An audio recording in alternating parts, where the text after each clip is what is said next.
మనతో మాట్లాడడానికి BRS corporator Sunitha ఉన్నారు. ఆమెతో మాట్లాడదాం. మేడం, మిమ్మల్ని ట్రైన్ చేసి పంపించారు. అక్కడ ట్రైన్ చేసింది ఇక్కడ మీరు సభలో కూడా అమలు చేస్తున్నారని చెప్పి కూడా మేయర్ గారు కామెంట్ చేశారు. దీన్ని ఎట్లా చూస్తారు? అంటే మేము ప్లే కార్డ్స్ ఇస్తున్నామండి.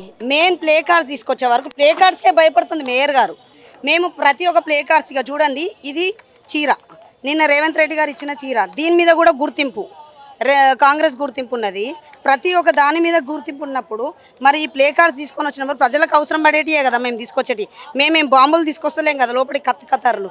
అంటే మా మీద ఇంత ఇవాళ దినము బస్తీ దవాఖానలో టాబ్లెట్స్ లేని పరిస్థితులు ఉన్నారు. అంటే మేము ఏం సమస్యలు అడగొద్దా, ఏం చేయొద్దా? ఒక జిహెచ్ఎంసీ వర్కర్కి మొన్న మీరు అయిన ఘటన మీకు తెలిసిందే అనుకుంటా. ఆ మేడం పాపం అంత ఏజ్డ్ పర్సన్కి అంత పెద్దగా అయింది. మరి ఈరోజు ఏం చేస్తున్నారు జిహెచ్ఎంసీ వాళ్ళు? మేయర్ గారు ఏం చేస్తున్నారు? ఈరోజు చూడండి, ఈరోజు అంత జిహెచ్ఎంసీ మేడంకి జిహెచ్ఎంసీలో మేయర్ గారు మరి ఏమైనా కంప్లైంట్ తీసుకున్నారా లేదా? చర్య తీసుకోవాలా కదా. అంత ఏజ్డ్ పర్సన్ మీద రేపేయటం కావడం ఏంటి? జూబ్లీస్ ఎలక్షన్స్ అవుతుంటే మీరు ఈ విషయం వదిలేసి ఎలక్షన్స్ బిజీలో ఉన్నారు. అంటే ఇంత దౌర్జన్యమైన స్థితికి వచ్చింది గవర్నమెంట్. జిహెచ్ఎంసీ వాళ్ళకు కూడా ఏం సంబంధం లేదని మాకు ఇంకోటి మమ్మల్ని చాలా కించపరుస్తుంది మేడం గారు. ఏంటంటే ఆమె మా కండు వేసుకొని గెలిచింది, ఈరోజు మేయర్ అయిందంటేనే మా వలన. కానీ అది తెలుసుంటే చాలా మీకు. ఆమె ఒక మహిళను గౌరవించాలని చెప్పి కూడా ఆమె పదే పదే చెప్పింది. మేయర్ను కూడా గౌరవించాలి, మహిళను కూడా నన్ను గౌరవించాలని. ఒక మహిళా కార్పొరేటర్లు అట్లా అగౌరవపరచడం కూడా పద్ధతి కాదని చెప్పింది. అంటే మహిళలను కరెక్ట్ ఏం అన్నది, మరి మేము కూడా మహిళలమే కదా, మరి మాకెందుకు రెస్పెక్ట్ ఇస్తలేదు? ఆమెను మీకు కూర్చోబెట్టింది కూడా మేమే కదా, మేడంని కూర్చోబెట్టింది కూడా మేమే కదా, మా పార్టీ కదా. పోనీ మా పార్టీని పక్కబెట్టి ఇప్పుడు వేరే పార్టీలో పోయినా అది వదిలిపెట్టు. మీరు కూడా ఒక కార్పొరేటర్గా గెలిచి మేయర్ అయినరు. ఈరోజు ఒక మహిళలకు అట్లా అయినప్పుడు మీరు ఏం చేయాలో ఒక కంప్లైంట్ అని ఇవ్వాలి కదా. జిహెచ్ఎంసీ శానిటైజింగ్ డిపార్ట్మెంట్లో వర్కర్లకే ఇట్లుంటే ఎట్లా? అయితే ఇప్పుడు ఈరోజు మహిళలను కోటేశ్వరులను చేస్తా అని మీరు ఒక కార్పొరేటర్లని కించపరుస్తున్నారు. అంటే లాస్ట్ టైంలో కూడా మీరు నన్ను షెట్టప్ అని అన్నారు. ఏమిటికంటారు? మరి మీరు ఏం గౌరవం ఇచ్చారు కార్పొరేటర్లని? మీరు ఏం మర్యాద ఇచ్చారు? ఫస్ట్ అది తెలుసుకోవాలా. అంటే నిన్న మీకు బీఆర్ఎస్ భవన్లో కూడా మీకు ట్రైనింగ్ ఇచ్చి ఇక్కడ పంపించారని కూడా వ్యాఖ్యలు చేశారు.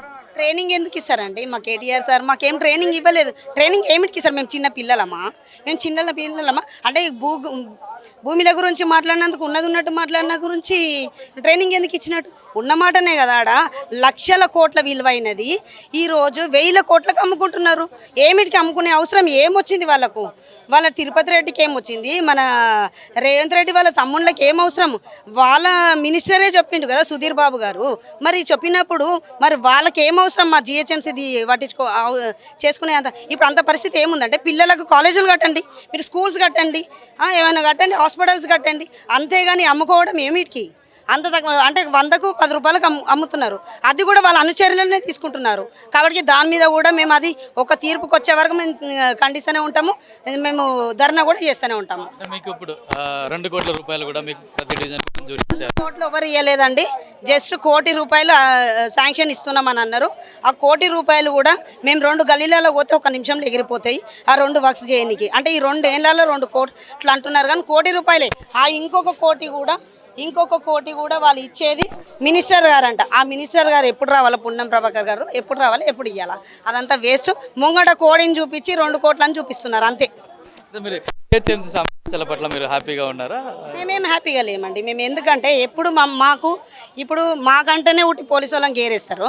మరి ఇప్పుడు ఉన్న మైనార్టీ వాళ్ళకు బీజేపీ వాళ్ళకి ఎందుకు పెట్టరు?